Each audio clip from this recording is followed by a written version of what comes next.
Nathan, probably best not to dwell too much on the match in midweek, but I'd just like to ask a question about Jack Butland. As Andy Quayer's been coaching him from the day he came to this club, he's probably best serviced and in a position to know what the problem is, if there is any. Has he said anything to you? Look, we communicate every day, and much has been highlighted. Any goalkeeping error gets highlighted because usually it leads to something more than just an opportunity, you know. And because it's Jack Butland and he's so high profile and he's, you know, England's number 2 and so on, it gets heightened even more. And then with the media speculation around moves and windows and so on, it's just snowballed and stuff. Look, Jack's a very, very good keeper. Goalkeepers make errors.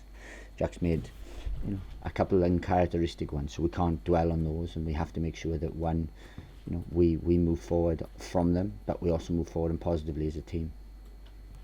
To be fair to Jack, it wasn't just Jack that made those errors. No. There were a lot of defensive mistakes before that, which I'm sure you've seen on several occasions looking back. Well, look, there's been errors, and that's what I'm saying, they highlighted. I mean, we've had 14 shots on our goal so far this season. 10 of them have gone in, which is an unbelievable stat. And look, we have to be better individually, but collectively we've got to be better, and that's what I'm trying to calm down, you know, a lot of the euphoria, or if it's a witch hunt or whatever it is. Yes, keepers make errors, but to get to those things, to get those shots or chances, a lot has to happen, and it has, and a lot of negative stuff has happened. So we have to make sure that the team collectively, we cut out those, we defend better, we become a little bit more solid, and then go from there. How is the mood in the camp? Because obviously Wednesday was a disaster. I wouldn't call it a disaster. It's a defeat, and it's a tough defeat to take for you know, especially for someone like myself, who because we needed one. But it hurt them, it rocked them, because they didn't see that kind of performance coming. Because generally we've been decent, but they come back in today. We train here. We're bright, and look, they're good players.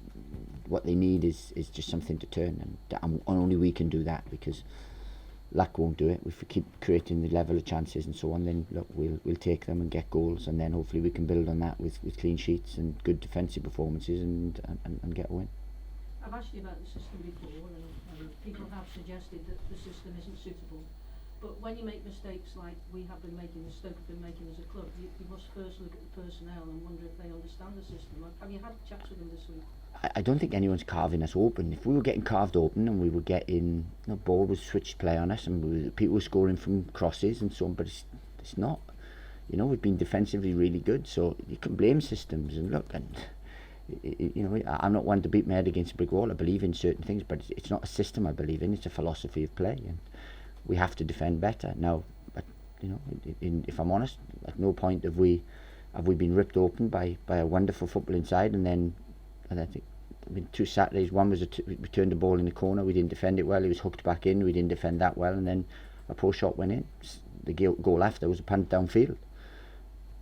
So that, no matter what system you play, I could play 10 at the back. If you don't head the ball and you let the ball bounce and you put people under pressure and then you don't defend your box well enough, you could play 1-9-1, but you'll still lose games. So look, it's, you know, we'll have to look at everything, and we do. We're very thorough. So if it means a change in shape, we will do it. If it means a change in personnel, we will also do that. A lot of people will expect a massive change in personnel tomorrow, but that alone brings its own problems, doesn't it? Well, when you make changes, they have to be the right changes, they have to be correct changes. So they're not changes for change's sake. But you know, we'll go into the game tomorrow with a side we believe that can compete with a very good Leeds side, and that's what we'll pick. So on to the game tomorrow. Excuse me, it's top against bottom. Sadly, we're the bottom club at the moment. How do you feel that we can cope, because Leeds are going very, very well? Well, look, Leeds have a way of playing. One, you have to make sure that you know how they play, you combat that, but then you also play to your strengths as well, and we have real good strengths. You know, us Leeds and Fulham are statistically, as I said, the best teams in the league in terms of that. As point-wise, that hasn't been the case. So we know we can compete with them. We know we have players that can compete with Leeds. It's just we have to prove that on a Saturday. And how are we injury-wise after 2 tough games? Yeah, well, look, as we were really. It's a tough game to bring people in who haven't played and so on, but no real issues really. And looking for positives from the game, Nathan Collins looks a very special player in the making. We've talked before about how important it is when you're young not to damage people mentally and physically by playing them too soon. But do you think maybe it's a time now for him to come into the team and give the fans a lift? Well, look, when it's right for him to come into the team, we will decide on that. And I said, I think we've given him a 5-year contract. We given him the armband win against Wigan.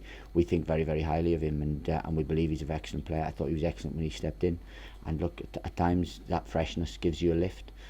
So look, we look at that, and if it's right to play him, then we will, because the boy's ready, he's unfazed by things. So at any point I want to put Nathan Collins in. I know what I'm going to get. And we're coming towards the end of the transfer window. There's still senior players that presumably the club would like to get out. But some of the under-23 players like Linden and Sorensen, are you planning to let them go out on loan to give them more experience, or are they very much part of, and even Danny Jarvis, are they still part of your thoughts? Look, without giving too much away, we think that Jarvis, Dunwoody, Sorensen probably need a league club now to loan, to get experience, to develop and to get exposure to what it takes. So they're ones. Thibaut's right in between, to be honest with you. He's very much part of our training squad and stuff, and I'm reluctant to let him go out on loan, but we have to look at his long-term future as well. So that's a real tough decision. So if something comes in that's really appealing, then we might go with it. And I said, as the others, we're looking to move out. That's an ongoing process. Okay. When you look at the fans, we talk about the fans quite often now, but tomorrow there'll be nerves all over the place because the fans are worried. You look at the table, things aren't going the way they are. I know that you have to provide a positive approach, but you're probably hurting as much or more than the fans. What can you say to the fans tomorrow? Let's say things don't start great. What can you ask them to? Do they realise, do you think, how much their support means and how much we need it? I think they do, because look, let's look on the positive. Let's look that we do start well tomorrow, and let's look we start on the front foot. Then we get them with us, and let's look at that. Really, we're hurting. I'm hurting. Look, regardless of why, pride or professionalism or whatever it is.